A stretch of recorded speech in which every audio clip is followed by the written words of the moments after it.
한 주 평안하셨습니까? 사도행전 5번째 시간입니다. 지금까지 예루살렘과 유대와 사마리아에서 성령의 권능을 입은 사람들이 증인으로서 어떻게 증언했는지 우리가 함께 살펴보았습니다. 자, 그러면 한번 정리해 볼까요? 먼저 예루살렘에서 성령이 임했고요. 성령의 권능을 입은 사람들이 복음을 전하기 시작했죠. 이로 인해 교회가 생겼습니다. 복음을 듣고 증인으로 살겠다는 사람들을 통해서 복음이 전파되기 시작했습니다. 그러다가 사도행전 8장에 들어오면서 예루살렘에 있는 교회에 큰 박해가 일어나죠. 그 박해로 인해서 사도들 이외의 사람들은 모두 예루살렘 주변 지역으로 흩어집니다. 빌립이 사마리아로 가서 복음을 전하게 되죠. 사마리아 사람들이 빌립의 말을 듣고 따릅니다. 이어 사도행전 9장에서는요, 다메섹으로 바울이 가서 회심하는 일이 일어납니다.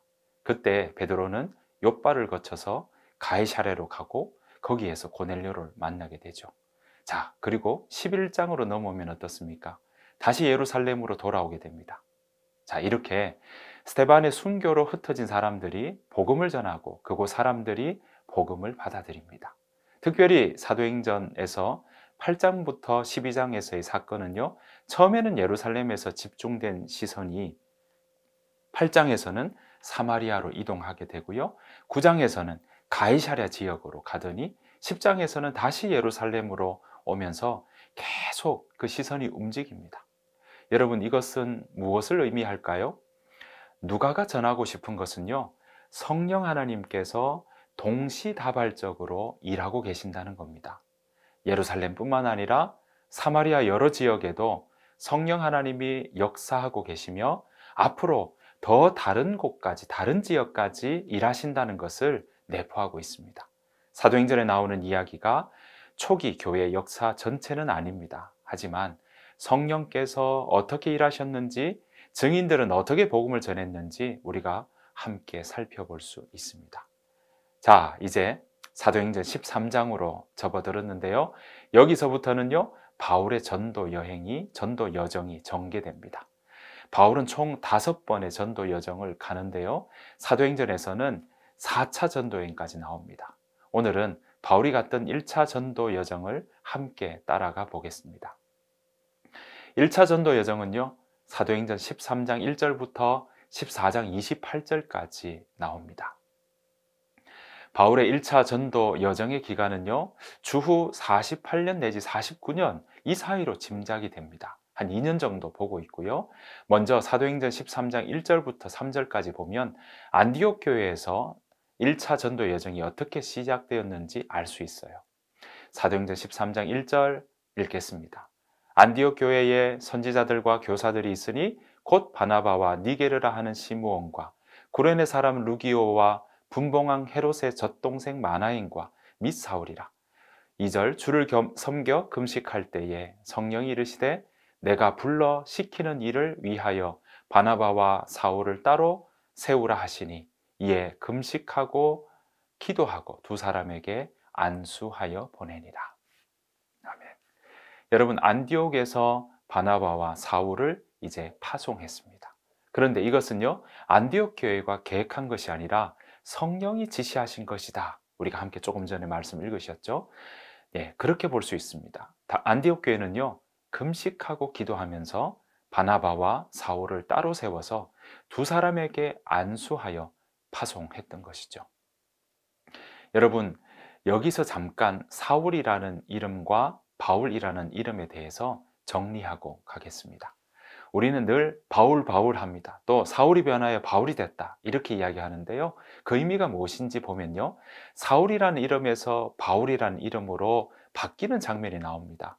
13장 9절 말씀에 보면 누가는 바울이라는 사울이라고 그렇게 이야기하면서 바울과 사울이라는 이름을 같이 쓰고 있습니다. 처음으로 바울이라는 이름이 나오는 대목이 바로 13장 9절 말씀입니다. 사실요, 사울은 유대식 이름입니다. 바울은 사울이라는 유대식 이름을 라틴식 이름으로 쓴 것입니다. 같은 의미인데 유대식이냐 라틴식이냐 라는 거죠. 누가가 사울의 이 라틴식 이름인 바울을 이 시점에서 소개하는 이유가 뭘까요? 그 이름이 이방인의 선교 사역에 더 쓸모가 있었기 때문입니다. 이 시점부터 사울은요, 일관되게 라틴식 이름인 바울로 언급이 됩니다.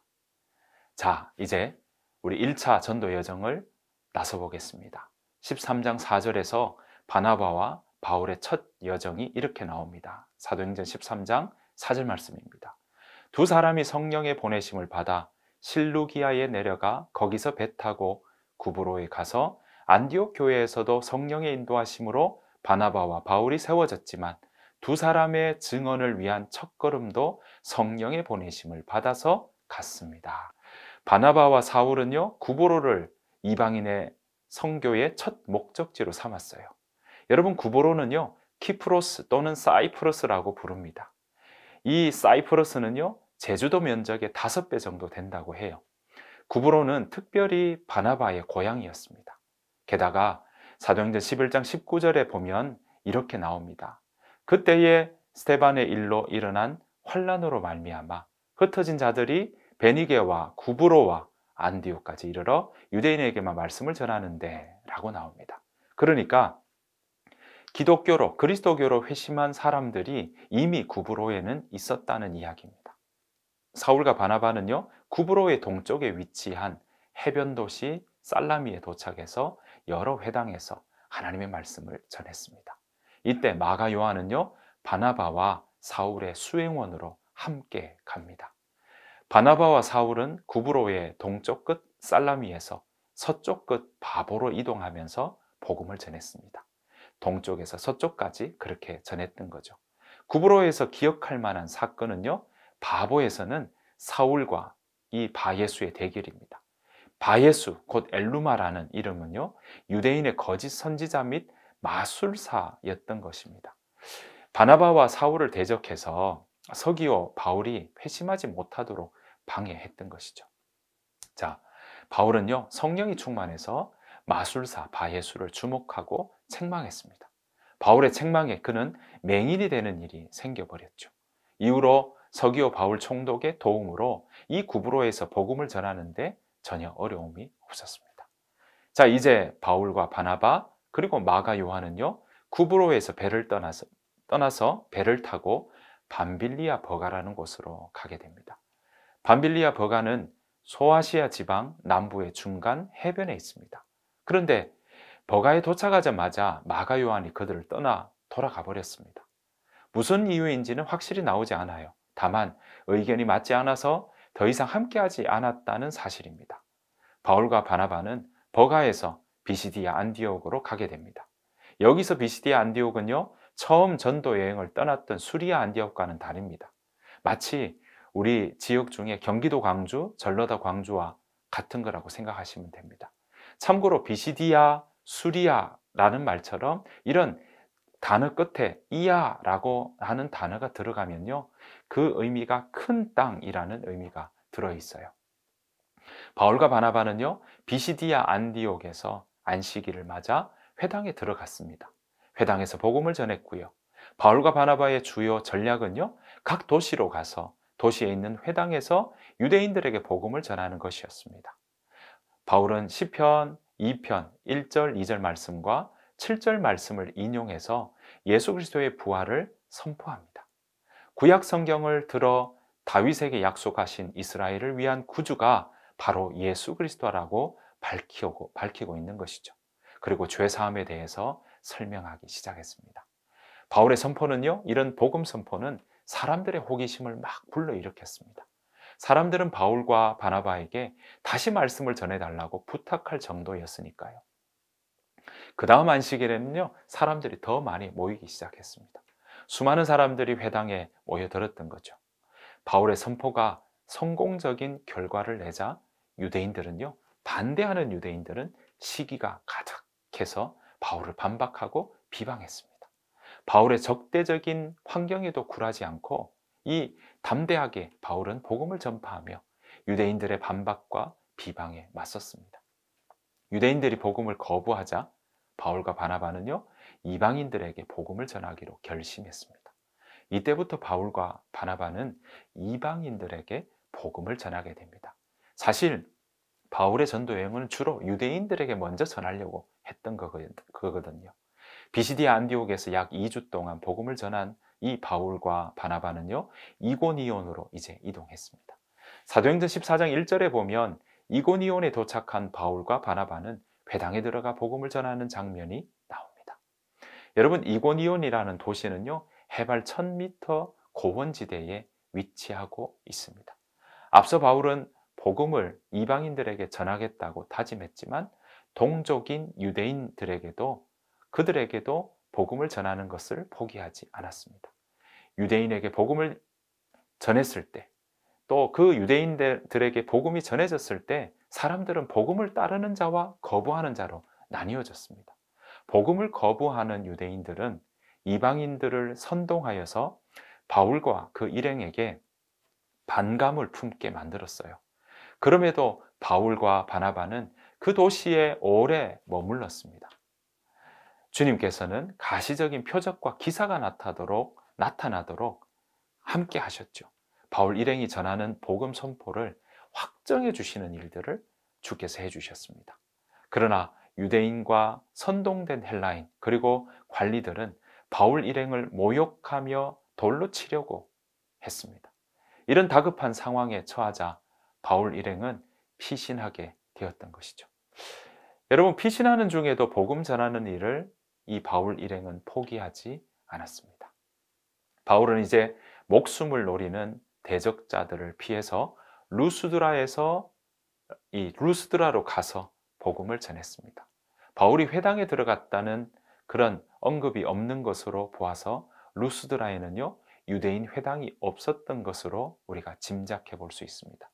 루스드라에서 주의 깊게 볼 만한 일은 복음을 전하면서 바울이 날 때부터 걷지 못하던 자를 치유한 사건입니다.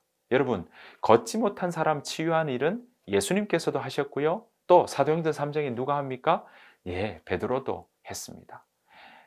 그렇게 걷지 못한 일을 행한 기적은 여러 곳에 나오는데 이방인들에게도 복음을 전하는 자리에 동일하게 이런 기적이, 이런 치유의 역사가 일어났다는 사실 우리는 함께 볼 수 있습니다.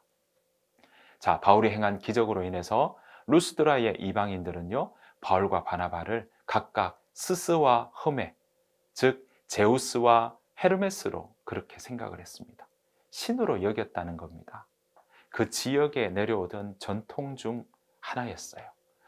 바울과 바나바는요, 자신들을 신으로 추앙하며 제사하는 그 사람들에게 두 가지를 선포합니다. 첫 번째는 자신들은 신이 아니라 사람이다. 두 번째는 살아계신 참신이요 창조주는 오직 여호와 하나님이시다.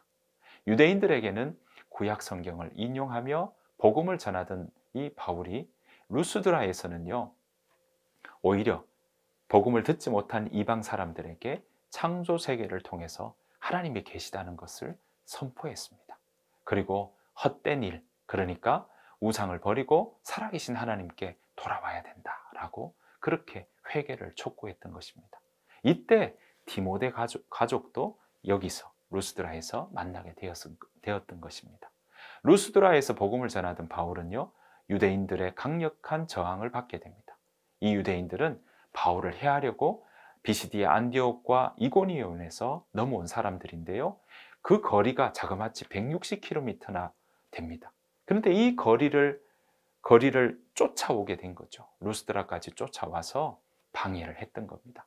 루스드라 사람들은요, 그들의 선동에 신으로 추앙하려던 그 열정으로 이제는 바울을 돌로 쳐 죽이려 했습니다. 바울이 돌에 맞아 죽은 줄로 생각한 사람들은 이 바울을 루스드라 성 밖으로 끌어내어 버렸습니다. 그러나 바울은 다시 그 자리에서 죽지 않고 일어났고요, 대적자들이 있는 루스드라로 들어갔습니다. 그리고 이튿날 바나바와 함께 더베로 발길을 옮기게 되었던 거죠. 자, 더베로 옮겨왔습니다.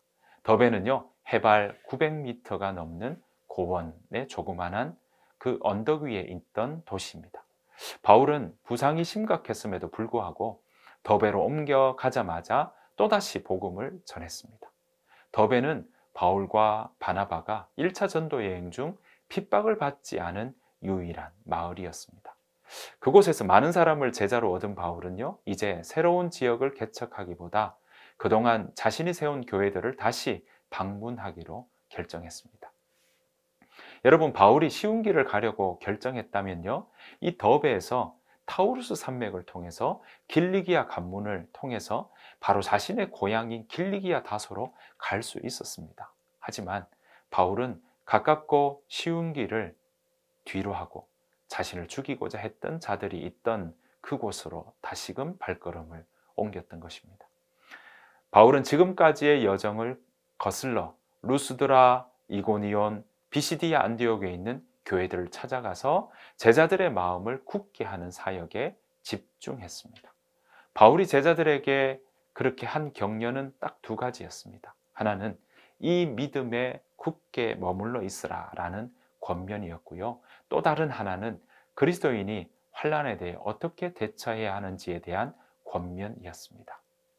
그러니까 그리스도 교회에 반대하며 박해하는 사람들이 있겠지만 그럼에도 불구하고 복음에 대한 믿음, 그 안에 머물러 있어야 된다. 그걸 권면했던 것이죠. 바울과 바나바는 비시디아를 통해서 밤빌리아 지방의 버가에서 전도했습니다. 바울 일행이 처음 버가를 방문했을 때 복음이 전해졌다는 기록이 없지만 이번에는 사도행전 14장 25절에 보니까 복음 전도의 기록이 나옵니다. 바울 일행은 밤빌리아 지방의 해변에 위치한 아탈리아라는 항구에서 배를 타고 이제는 수리아 안디옥으로 그렇게 돌아오게 됩니다.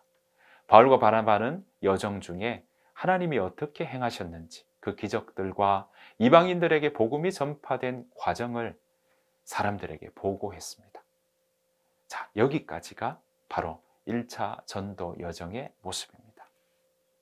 여러분, 1차 전도 여정을 마치고 수리아 안디옥에 돌아왔을 때 유대주의자들이 기다리고 있었어요. 유대주의자들이란 누구냐면요, 유대교로 복귀하려는 그리스도인들을 말합니다. 기독교를 유대교식으로 믿도록 율법을 강조하던 사람들이었습니다. 몇몇 사람들이 유대에서 내려와서 사도행전 15장 1절에서 이렇게 주장합니다. 몇몇 사람들이 유대에서 내려와서 이렇게 신도들을 가르쳤다. 여러분이 모세의 관례대로 할례를 받지 않으면 구원을 얻을 수 없습니다. 그러니까 유대주의자들의 주장은 이런 겁니다. 정리 한번 해볼게요. 예수님도 할례를 받았다는 거예요. 두 번째는요, 마태복음 5장 18절에 보면 예수님께서 율법의 1점 1획이라도 반드시 없어지지 아니하고 다 이루리라고 말씀하셨으니까 율법이 이루어져야 된다. 이어져야 된다는 거죠. 자, 세 번째는요, 예수님이 나병 환자에게 아무에게도 아무 말도 하지 말아라. 가서 제사장에게 너의 몸을 보이고 내가 깨끗하게 된 것에 대해서 모세가 명령한 것을 바쳐서 사람들에게 증거로 삼도록 하여라 라고 하셨으니까 이 메시아 예수님께서 율법에 철저했던 것처럼 예수님의 제자들도 율법의 요구에 복종해야 된다라고 주장했던 것이죠. 바울과 바나바가 유대로부터 온 사람들과 많은 논쟁과 변론을 벌이게 되자 안디옥 교회는요, 이 일을 해결하고자 합니다. 사도행전 15장 1절부터 보면 예루살렘의 사도들 및 장로들과 이 문제를 해결하고자 바울과 바나바와 다른 이들을 예루살렘으로 보냅니다. 이방인에게도 할례와 모세의 율법 준수를 요구해야 하는가 하는 문제를 의논하기 위해서 사도들과 장로들이 예루살렘에서 모였습니다. 누가는요, 이 예루살렘 회의에서 첫 번째 베드로의 의견을 기록합니다. 베드로는 고넬료와 그의 가족의 회심 사건, 그리고 성령의 강림한 그 일들을 이야기를 들면서 이방인들 또한 유대인들과 마찬가지로 오직 주 예수의 은혜로 구원을 받는다라는 그런 변론을 하게 됩니다. 이어서 바울과 바나바는요, 자신들이 그동안 1차 전도 여정 가운데 있었던 표적과 기사를 성령께서 이방인의 구원을 인정하신 증거로 그렇게 제시를 하게 되죠. 그리고 할례와 율법 준수가 이방인들의 구원의 필수적인 조건이 될 수 없다라는 걸 설명하게 됩니다. 이어서 야고보 또한 구약 성경을 인용해서요, 할례와 율법 준수가 이방인들의 구원의 필수 요소가 아니라는 사실을 피력합니다.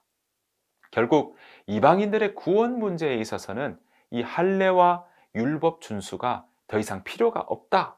하지만 이방인들과 유대인들의 거리낌 없는 교제를 위해서는 최소한의 규정이 필요하다라는 결론에 이르게 됩니다. 여러분, 최소한의 규정은요, 바로 이것입니다. 개종한 이방인 그리스도인들이 금할 4가지가 있다는 거예요. 첫 번째는요, 우상의 더러운 것을 멀리하는 겁니다. 두 번째는요, 음행을 멀리하라는 겁니다. 세 번째는요, 목매어 죽인 것을 멀리하라는 겁니다. 자, 마지막 4번째는요, 피를 멀리하는 것입니다.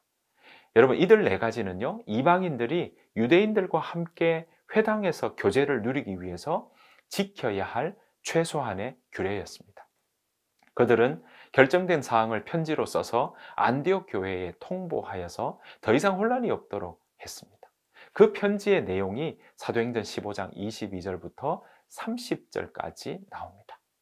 여러분, 편지의 내용을 보면요, 예루살렘 회의의 결정은 사람들만의 결정으로 이루어진 것이 아니었습니다.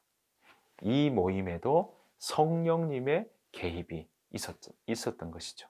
자, 그 증거가 어디 나오냐면 사도행전 15장 28절 말씀입니다. 성령과 우리는 이 요긴한 것들 외에 아무 짐도 너희에게 지우지 아니하는 것이 옳은 줄 알았노니, 이 회의에서 유대인이나 이방인이나 동일하게 주 예수의 은혜로 구원받기 때문에 이방인 신자들에게 율법을 강요할 필요가 없다고 결정했던 것이죠. 선행이나 할례와 같은 외적인 표식이 아니라 오직 믿음으로라는 핵심 이 교리가 공적으로 천명이 된 것입니다. 예루살렘 교회는요, 안디옥으로 되돌아가는 바울과 바나바와 더불어 유다와 실라를 함께 보내게 됩니다. 바울과 바나바는 안디옥 교회에 예루살렘 교회